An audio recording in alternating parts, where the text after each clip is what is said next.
Terima kasih udah klik video ini. Kali ini aku akan menceritakan mafia Jepang tertua di dunia yang anggotanya memiliki tato yang full di tubuhnya. Gimana ceritanya?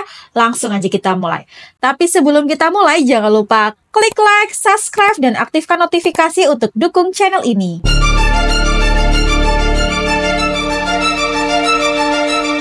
Sejarah Yakuza dimulai pada awal tahun 1612 ketika orang-orang yang dikenal sebagai Kabukimono atau orang gila.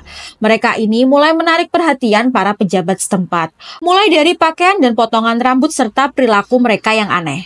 Mereka juga membawa pedang yang panjang, di mana gaya tersebut membuat mereka cukup nyentrik. Kabukimono membuat kebiasaan untuk memusuhi dan meneror siapapun di waktu luang mereka. Bahkan sampai menusuk orang hanya untuk kesenangan mereka. Para Kabukimono adalah samurai eksentrik, membuat nama-nama yang aneh untuk kelompok mereka dan banyak berbicara dalam bahasa gaul. Loyalitas mereka satu sama lain sangat luar biasa. Mereka akan saling melindungi dari ancaman apapun, termasuk dalam keluarga mereka sendiri. Kenyataannya, Kabukimono adalah pelayan shogun dan juga mengambil nama Hatamoto Yako atau hamba shogun. Jadi shogun ini adalah seorang pejabat jenderal Jepang atau petinggi di Jepang. Kaum Bakuto atau penjudi punya sejarah yang unik.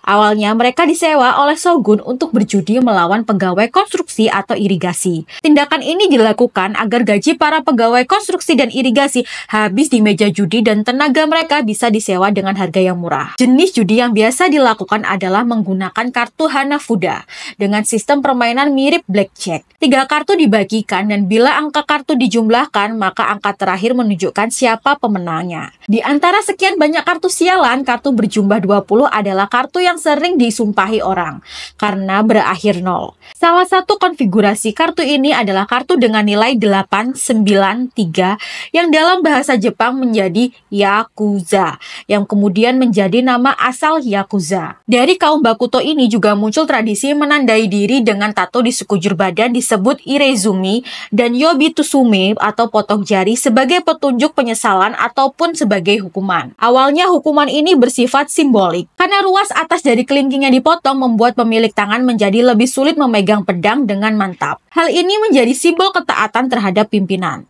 Waktu pun berlalu, kaum Bakuto dan Tekiya menjadi salah satu identitas sebagai Yakuza. Kaum yang awalnya bertugas melindungi masyarakat menjadi ditakuti masyarakat. Para pimpinan Jepang memanfaatkan hal ini untuk mengendalikan masyarakat dan menggerakkan nasionalisme. Yakuza ikut direkrut oleh pemerintah Jepang dalam aksi pendudukan di Machihuira, Tiongkok oleh Jepang tahun 1930-an. Para Yakuza dikirim ke daerah tersebut untuk merebut tanah dan memperoleh hak monopoli sebagai imbalannya. Peruntungan kaum Yakuza berubah setelah Jepang menyerahkan Pearl Harbor. Militer mengambil alih kendali dari tangan Yakuza.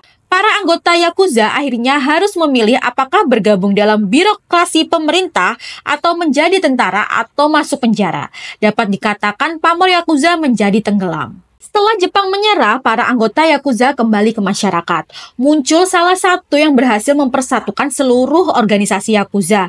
Orang itu adalah Yoshio Kodame, seorang ex-militer. Yoshio Kodame berhasil mempersatukan 2 fraksi besar Yakuza, yaitu Yamaguchi-gumi yang dipimpin oleh Kazuo Taoka dan Tosei Kai yang dipimpin Hasayuki Machii.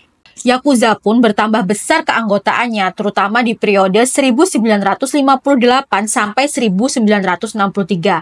Saat organisasi Yakuza diperkirakan memiliki anggota 184.000 orang atau lebih banyak daripada anggota tentara angkatan darat Jepang saat itu. Yoshio Kodame dinobatkan sebagai Godfather-nya Yakuza. Pada masa kini, keanggotaan Yakuza diperkirakan telah menurun tajam, tetapi bukan berarti tidak berbahaya. Tulang punggung bisnis ilegal mereka adalah panciko atau perdagangan ekstasi, prostitusi, pornografi, pemerasan, hingga menyelundupkan senjata. Di era 1980-an, Yakuza mengembangkan sayap mereka hingga ke Amerika Serikat dan ikut masuk dalam bisnis legal untuk mencuci uang mereka. Dalam operasinya, Yakuza membeli aset di Amerika, dan salah satu yang pernah mencuat ke permukaan adalah keterlibatan Prescott Bush, saudara dari Presiden George H.W. Bush, dalam transaksi penjualan perusahaan aset manajemen internasional pada tahun 1990-an. Yakuza diperkirakan telah menanamkan uang hingga 50 miliar dolar dalam investasi saham dan perusahaan di Amerika Serikat. Di dalam negeri, Yakuza juga ditenggarai turut berperan dalam anjloknya ekonomi Jepang selama 10 tahun terakhir. Sebagai akibat amblesnya bisnis properti dan macetnya kredit bank di Jepang pasca 1990. Banyak debitor yang menyewa anggota Yakuza agar anggunan mereka tidak disita oleh bank. Selain itu, banyak perusahaan yang memperoleh pinjaman bank pada dasarnya adalah sebuah Kigyo-sate, perusahaan boneka milik Yakuza. Perusahaan milik Yakuza ini diperkirakan memperoleh kredit antara 300 sampai 400 miliar dolar, dan sebagian dari jumlah itu dilarikan ke induk organisasi Yakuza. Menghadapi hal seperti ini, Bank Jepang jelas tidak bisa berkutik. Di sisi lain, anggota Yakuza juga kerap membeli aset properti dengan harga miring dari perusahaan yang membutuhkan uang tunai untuk dijual kembali dengan harga tinggi, apapun itu, dimulai dari apartemen, perkantoran, hingga rumah sakit. Bila sebuah bangunan telah dibeli oleh Yakuza, tidak ada yang berani jadi tetangga mereka, dan hasil harga properti langsung jatuh dan segera akan naik kembali setelah Yakuza menjualnya. Selain beroperasi secara di level bawah, Yakuza juga menggurita di kalangan politisi Jepang. Beberapa praktek suap telah terbongkar, termasuk salah satu program tender proyek umum senilai triliunan yen. Saat ini perbankan Jepang masih menanggung beban kredit macet sebesar kira-kira 1,2 triliun dolar dan membuat ekonomi tidak bertumbuh selama 10 tahun terakhir. Saat ini lebih dari separuh Yakuza berusia di atas 50 tahun, bahkan ada beberapa yang berusia 70 tahun. Penyebabnya anggota kelompok tersebut berlahan menua, sedangkan proses regenerasi diganjal aturan pemerintah dan tindakan keras aparat. Selain itu, Jepang juga telah menghadapi masalah kekurangan jumlah penduduk usia muda. Akibatnya, pembesaran Yakuza masih harus menjalankan organisasi di tengah usia yang tak muda lagi. Mereka memang berusaha untuk menarik para muda untuk masuk ke dalam organisasi Yakuza. Sayangnya, upaya ini terbentur tembok besar yang dibangun oleh pemerintah Jepang. Undang-undang anti-Yakuza Jepang tampaknya berdampak pada kelompok gangster yang menua tanpa menerima anggota muda. Undang-undang yang memberlakukan pengetaatan pada bisnis Yakuza yang dulunya hampir punya impunitas. Akhirnya kehidupan kriminal semakin tidak menarik. Anggota Yakuza dilarang membuka rekening bank, kartu kredit, polis asuransi, bahkan menandatangani kontrak untuk layanan seluler.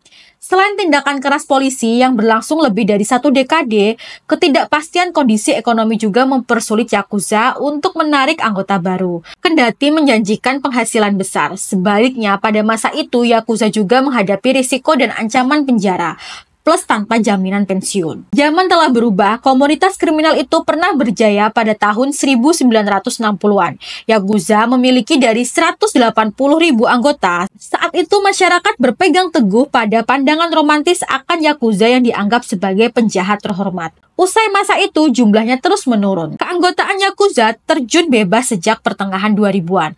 Hal itu disebabkan tekanan publik dan pemerintah untuk mengusir kriminal yang kerap rusuh. Terima kasih yang sudah menonton, cukup sekian videonya. Silahkan klik like dan jangan lupa klik tombol subscribe lalu komen di bawah atau berikan saran untuk video selanjutnya.